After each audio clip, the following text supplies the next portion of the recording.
তো নমস্কার বন্ধুরা, কেমন আছেন? আশা করি ভালো আছেন। তো শুভ দুপুর। তো দুপুরে চলে আসলাম এই যে কিছু খাবার নিয়ে। কিছু বলতে আমি আজকে কিছুই রান্না করতে পারিনি, কারণ পহেলা বৈশাখ জানি আজকে অনেকটাই কিছু রান্না করা উচিত, কিন্তু আজকে দ্বিতীয়ত একেতে নিরামিষ মাস, তারপর মনে করেন যে আজকে হচ্ছে মঙ্গলচণ্ডী। তো ইচ্ছা থাকলেও আমি করতে পারিনি। তো যাই হোক, কালকে একটু ডাল রান্না করছিলাম আর সোয়াবিনের রসা ছিল, ওইটাই ছিল। তো ছেলে বললাম, বাবা তুই কী খাবি? তো বললো যে মা একটু খিচুড়ি রান্না করো না হয়, খিচুড়ি আর আলু ভাজা হলে আমার ছেলের হয়ে যায়, আর কিছুই লাগে না। তো যাই হোক, তো ওইটা দিয়ে আমি চিন্তা করলাম তাহলে এদিকে মাসকালের ডালও নাই বা মুগের ডালও নাই, নিরামিষ যে আমি রান্না করবো সেই দুটো ডালই নাই।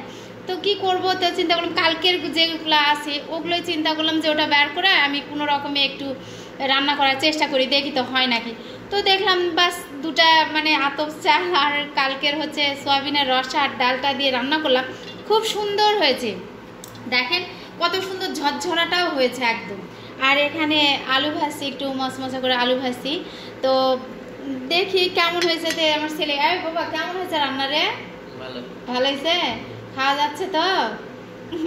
তো ওর আসলে ও তো নিরামিষ অতটা পছন্দ করে না, তো মাছই রান্না করতাম। তো চিন্তা করলাম যে মাছ রান্না করব আজকে।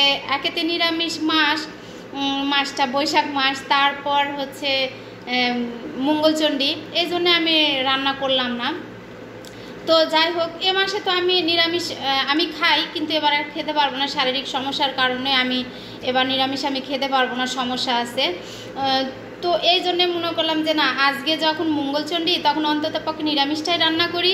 তো রান্না করে মা আর ছেলের খাওয়া হয়ে যাচ্ছে।